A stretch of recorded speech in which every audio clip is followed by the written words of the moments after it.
Hi friends, MK foods விசேஷ வீட்டில் செய்கிற மாதிரி மட்டன் ஃப்ரை செஞ்சுருக்கோம் எங்கள் வீட்டில். வாங்க எப்படி செய்கிறதுன்னு பார்க்கலாம்.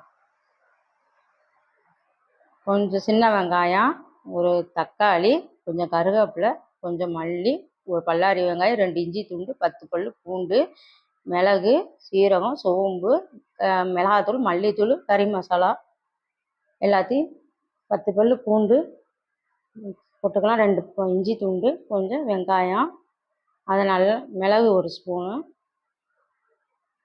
ஜீரகம் 1 ஸ்பூனு, அரை ஸ்பூனு சோம்பு, எல்லாத்தையும் நல்லா அரைச்சி இந்த மாதிரி எடுத்துக்கிறலாம். நான் 300 கிராம் மட்டன் எடுத்திருக்கேன். எடுத்து நல்லா 3 விசில் நல்லா வேக விட்டுருக்கேன். கொஞ்சம் மஞ்சத்தூளும் உப்பும் போட்டு வேக வச்சுருக்கேன். ஸ்டவ் ஆன் பண்ணுவோம். ஒரு வடை சட்டி வைப்போம்.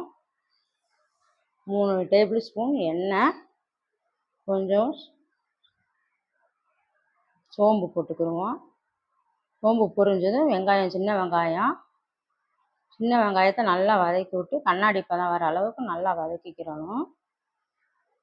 கொஞ்சம் வதக்கி வந்துக்கிட்டு இருக்கு. இப்போ தக்காளி போடலாம். தக்காளி நல்லா வதங்கட்டும். நல்லா வதங்கல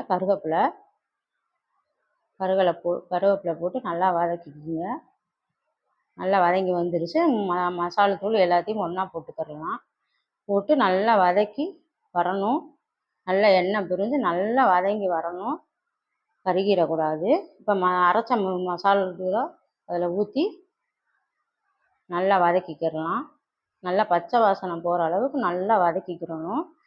நல்லா வதங்கி நல்லா எண்ணெய் பிரிஞ்சு வரணும். இந்த மாதிரி நல்லா எண்ணெய் பிரிஞ்சு வரவும், அதுக்கப்புறம் அந்த மட்டனை அதில் தூக்கி நம்ம ஊற்றிடலாம். ஊற்றி நல்லா மசாலா நல்லா ஒன்று சேர்கிற மாதிரி நல்லா கிண்டி விட்டுறணும். கிண்டி விட்டுட்டு கொஞ்சோண்டு உப்பு போட்டுக்கிறணும். முதலையும் கொஞ்சம் போட்டிருக்கோம், இப்போயும் கொஞ்சமாக தான் போட்டுக்கிறணும். போட்டு நல்லா கிண்டி விட்டு இந்த மாதிரி நல்லா ஒன்று சொன்ன மாதிரி கிண்டி விட்டுக்குங்க. கிண்டி விட்டு தட்டை போட்டு மூடி வச்சுருவோம். நல்லா கொதித்து நல்லா வரட்டும். ஒரு 10 நிமிஷம் ஆயிடுச்சு. இப்போ திறந்து பார்ப்போம். இந்த அளவுக்கு நல்லா வெந்துடும். நல்லா தண்ணி இந்த மாதிரி கொஞ்சம் நல்லா வதங்கி நல்லா இந்த மாதிரி வரணும். வந்து இன்னும் கொஞ்சம் வதங்க தட்டை போட்டு மூடிக்கிடலாம். இப்போ எடுப்போம். இப்போ நல்லா நல்லா தண்ணி வற்றி வந்துருச்சு. மல்லித்தழை தூவிக்கிடலாம். மல்லித்தழை தூவி நல்லா ஒன்று சொன்ன மாதிரி நல்லா கிண்டிக்கிடுவோம். கிண்டி நல்லா வந்துருச்சு. நல்லா ஃப்ரை ஆகிருச்சு. இந்த அளவுக்கு வந்துடணும் கிரேவி. நல்லா சூப்பராக ரெடி ஆயிடுச்சு.